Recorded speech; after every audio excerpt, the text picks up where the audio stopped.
And now, insurance-minded speeches from Geico. Hardship. My grandmother would go through it every month to pay her insurance bill. First, she would handwrite a paper check, in cursive. Then, using her own tongue, she would wet a stamp for an envelope. Today, however, we need not weary our hands and tongues. Today, we can pay our Geico bill with the Geico app. Away with hardship, in with bill pay on the Geico app. Thank you. Blog Talk Radio. Welcome to Conversations Above and Beyond with Marcus Gentry. I am your host, Marcus Dr. Respect Gentry, and I greet you all with the universal greeting of respect. Now, some of you don't actually know what that looks like. It's actually two hands that are joined together, clasping each other. It says that I respect you, but it also says that I respect myself as well. And it happens that our guest is displaying the universal symbol of respect. If you go to the description of the show, you'll see one of the pictures shows our guest actually displaying the universal symbol. Well, I would like to thank you for joining in with us today, this June the 21st, 2011. This show is dedicated for educators, entertainers, entrepreneurs, and everyday people who think and live above and beyond mediocrity in order to create a positive change for themselves and those in their circle of influence. And I give a special greeting out to my friends in the UK who are listening in, and my friends in Africa and Makungeni and Thika who have been listening in with us. Thank you all so much for taking this part of your day and spending it with us.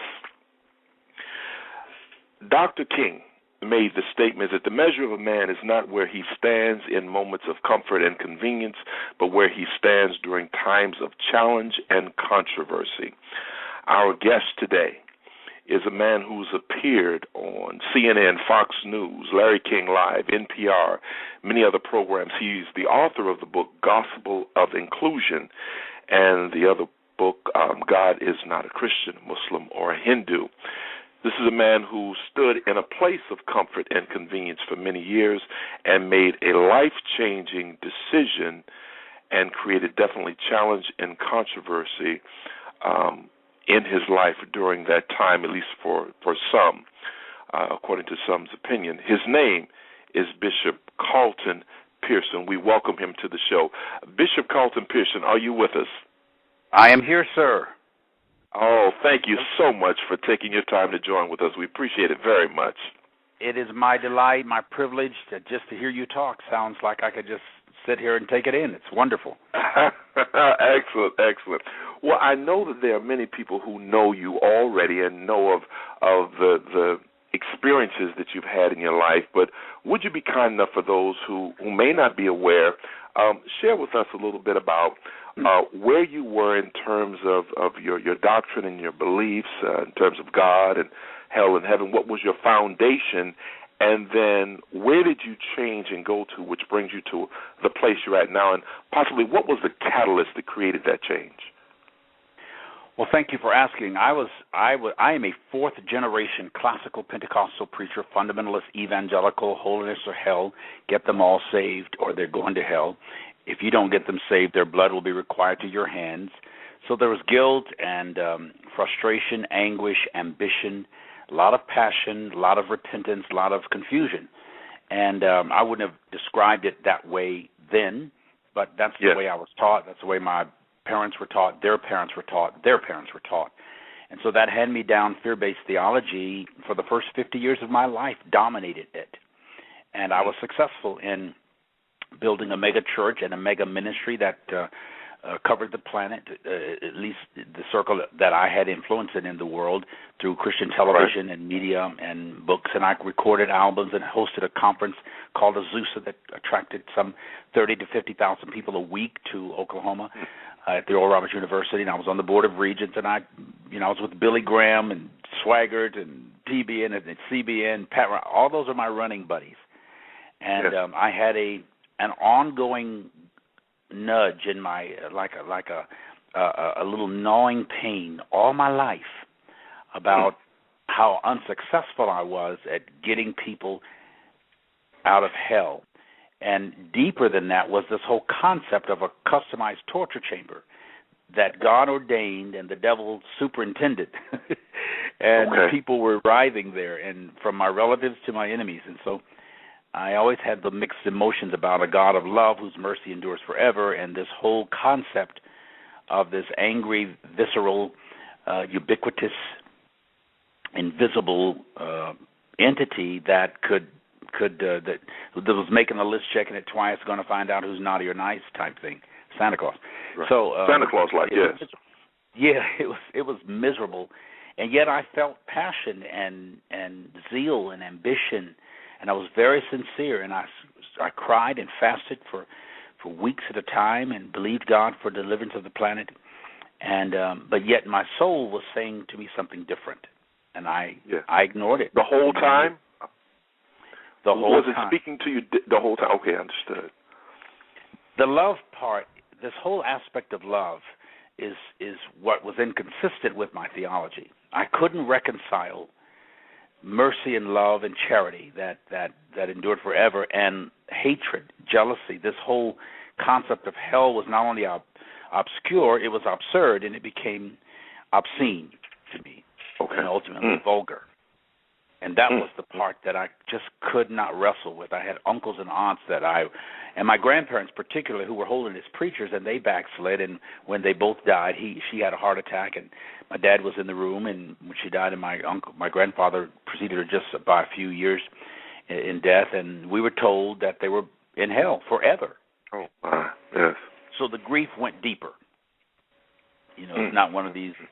I'll see you in the by and by, you're going to heaven. It was like these were drunkards, and they cussed and they smoked, and she wore hot red never see them again. polish. We would never see them again, never, and might end up where they are if we didn't work on our salvation with fear and trembling, as some people interpret that scripture to mean. Yes. So that moment definitely stood out. Was this one of the things that became the catalyst for you making a change or making a turn? What was that catalyst then that said, no longer will I preach in this manner, I must make a turn? What was the catalyst that made that turnaround for you? I had a baby. I got married, and my son, Julian, who's now 16, I almost repented to God for worshiping my kid. I mean, when he came out, I was in the room, I flew.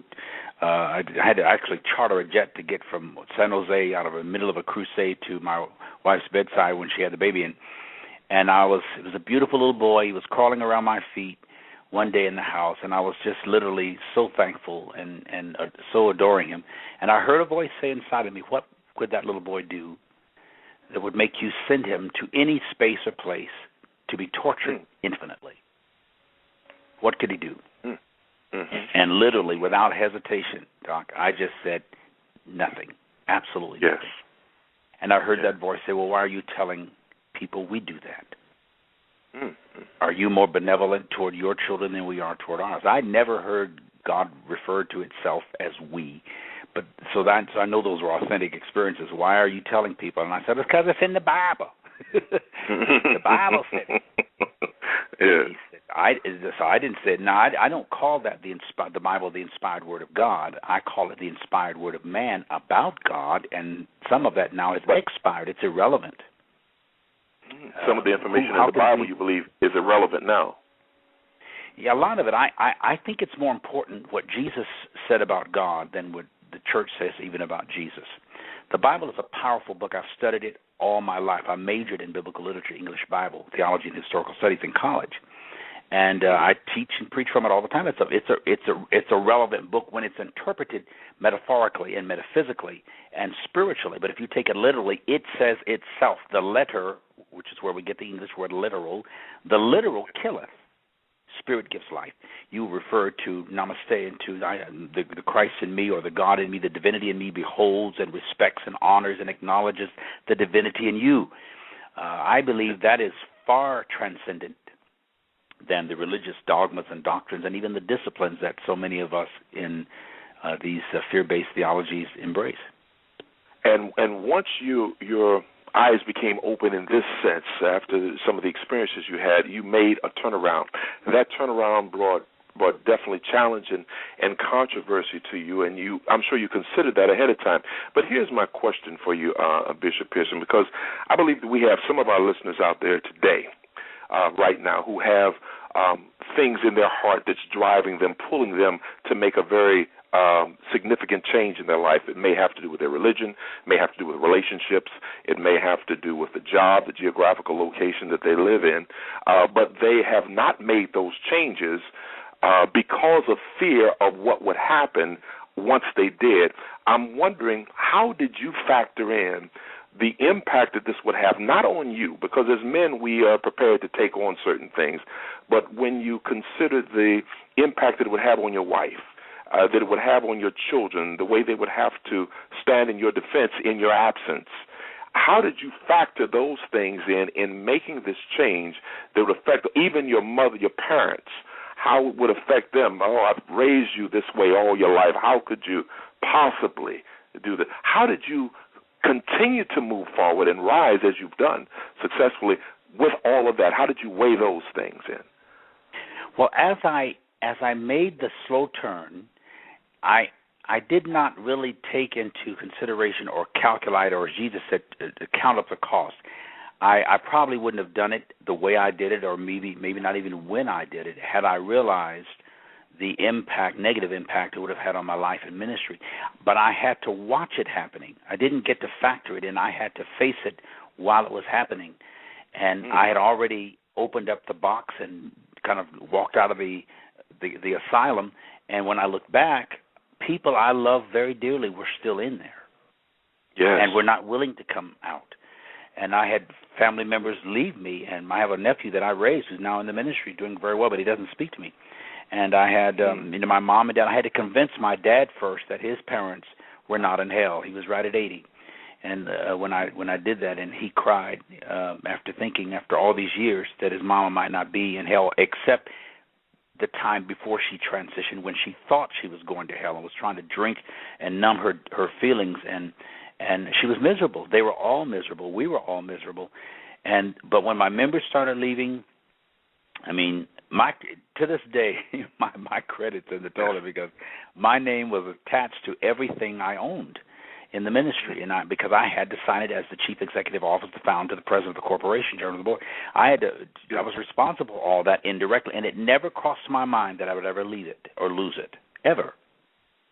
It just didn't cross my mind, because I started out simply saying, from a Christian's point of view, Jesus is the Savior of the planet, the world, and there's not going to be an end of the world. There's no such thing as in Scripture as the end of the cosmos. It does say end of the aeon in Greek, which means the end of an age.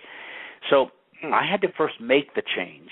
You know, like Wayne Dyer says, when you change the way you look at things, the things you look at change. Yes. You must make the change, then you manage the change, and ultimately you master it. I made it, and I would say to your listeners, go ahead and make the change, and the universe will give you an enablement, a sense of knowing that will help you manage it and ultimately learn how to master it. And when you master the change, you have mastered your choice rather than your chance. Most people live in their chance, accidental self. You know, accidents don't happen by choice. They happen by chance, and we make a lot of them in life. But we need to make choices rather than chances. Your essential character is who you really are, the immutable, immortal, immeasurable self. But this chance person that we flounder with and flounder around and try to manage, that's the one that's the impersonator, the imposter. Wow. We never get to meet our real selves. That is such critical. Yeah, and I think that's a very good point, because I heard in one of your other interviews you were talking about rediscovering the essence of who you are, remembering who you actually are at your core is an important piece. And I very much like what you said. For those who are listening and want to make a change, go ahead and make the change, and then when you make it, you'll be able to see how to manage it, and then you'll be able to master it, because I agree that there are some things that we can't even see how to handle until we position ourselves differently to be able to do that. Bishop, we have a caller on the line here. Caller, would you state your name and what your comment or question is, please? From area code 404. Are you there, caller? Okay, we're going to move on. There is let me ask you another question before we speak about the conference, because I definitely want to deal with the conference that you have coming up July 28th through the 31st. Some people, even though you changed the way you minister to people, some people were able to benefit themselves. I heard you talk about the thousands that would come and listen to you, and they benefited themselves, even though you're teaching a different doctrine now to some extent. What then is most important, a person's beliefs or truths? If they're believing in something that may not be rooted in truth, but they seem to be benefiting themselves, how do you weigh that? What is most important, a person's beliefs or what is actually truth, or are they the same? Well, the word believe means to be convinced or convicted, or the word is vincere in Latin, means it has victory over you. All behaviors are based on belief systems. You cannot really get to the bottom of behaviors. You don't know what causes a person to behave until you find out the underlying beliefs of those behaviors and that you ask yourself, what do you believe? Why do you believe it? And how do those beliefs add to or subtract from not only the quality of your life, but the quality of how you experience yourself? Everything starts and stops with what you believe, know, feel, think, and experience of yourself. If I say, and I do say, I love my wife, or I love my parents, or I love my children, what I'm saying is I love the part of myself that I experience when I'm with them. Okay. See, the same principle will be, if I don't like so and so, what you're really saying is I don't like how I experience myself when I'm there, with that person. So the only person you'll ever really like or dislike, love or not love, is you. It's yourself. That's something. Yes, sir, yourself. You have to. I had to learn that when everybody decided they weren't going to love me, for the first time in my life, the question came: do you love you? How do you love yourself? Yes. Do you love yourself? Because you're busy. We spend our lives impersonating who we think people want us to be. And we never get to know many and never get to know who they really are or who they aren't. They're so used to the imposter. If the real you showed up, you might not even recognize it. So sometimes when you lose your titles and you're stripped of the peripheral and you go interior and really encounter yourself, it's really we're all very, very powerful, very, very pivotal, pregnant with life and with prophetic significance in the earth.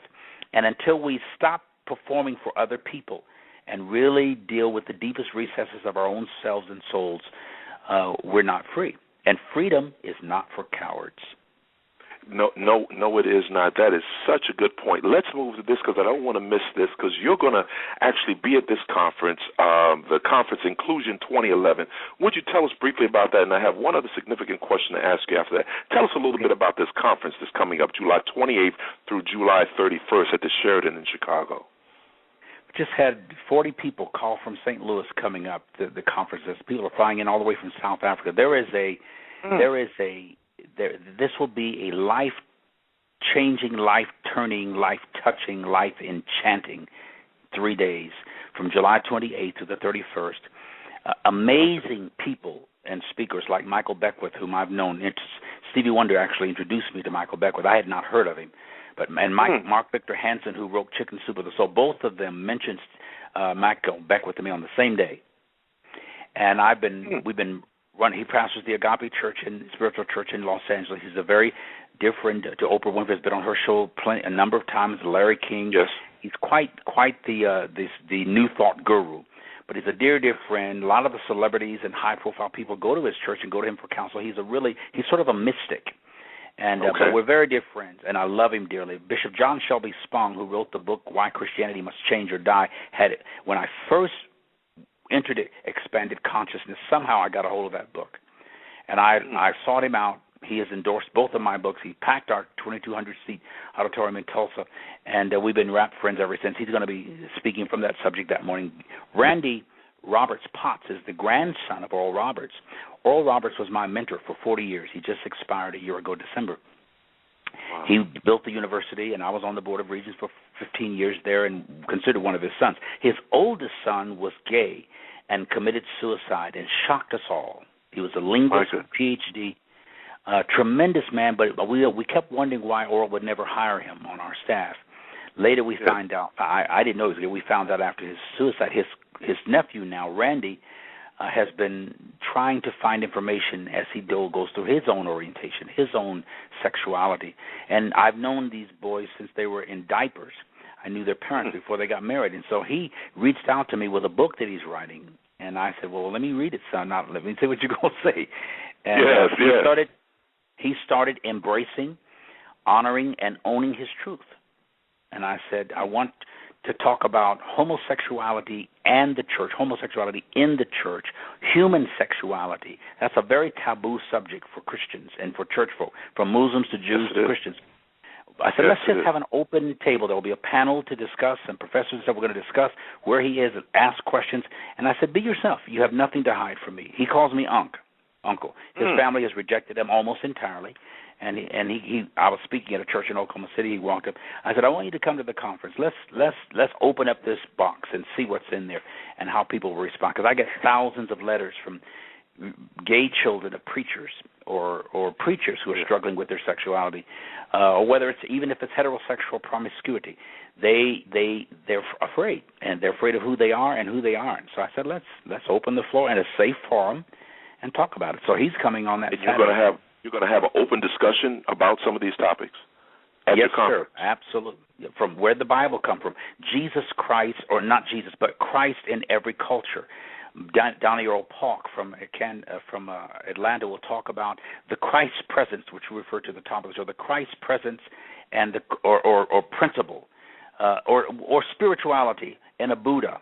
Notice Buddha, Messiah, Judah, Isaiah, Yehuda, Joshua. There's something powerful into that ah sound. Jehovah. That's interesting. But Krishna, all these names that go way back to Sumerian, Akkadian times, before Egypt. And there's always been a God-man or woman, a God presence, a God person, a God principle in the universe. This is the Pisces age, the age of a Pisces, of the fish. That's my birth sign as well, astrological sign. But we're moving out of that into Aquarius, the water bear. Notice all the tsunamis and the floods and the rain and the water. That whole watery spirit, it's mystical. It'll replace religion. Religion and Christianity as we know it over the next 100 years will dissipate and ultimately disappear and be replaced with a new kind of spiritual mysticism that is less religious, no dogmas and doctrines. Would you say that that's returning back to something that was, or a whole new place completely, evolving to a whole different place? I think it's both. I think life itself is cyclical. I think every thought that has ever been thought still exists. I believe, yes. Okay. And whenever you focus upon a thought, you activate the vibrations of that thought within you. So what we think about ourselves and what we think about God and what others have thought, it's still in the universe. It's still circling and circulating. And so we are now re-identifying with the various aspects of past thoughts and past impressions and past personifications. And so I think we're going to experience a level of consciousness and spirituality that is, I don't know that I'll say that it's new, but I'll say that it's fresh.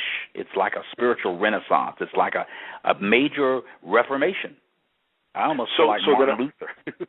So then I would ask you this question then. Would you say that the conference is a conference of spirituality, religion? I know it's an all-inclusive kind of conference, but is it under the heading, would you say, of conscious raising or spirituality or religion? What category would you put it, if it could be categorized?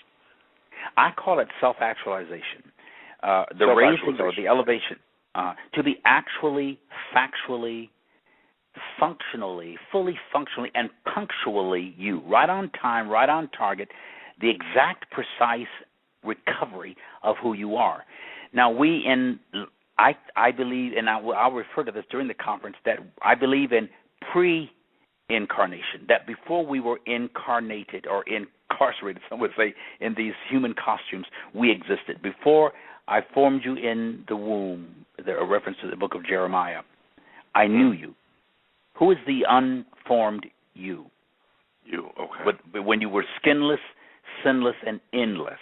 No names, no titles, no nationality, no ethnicity, no gender reference. You were just spirit.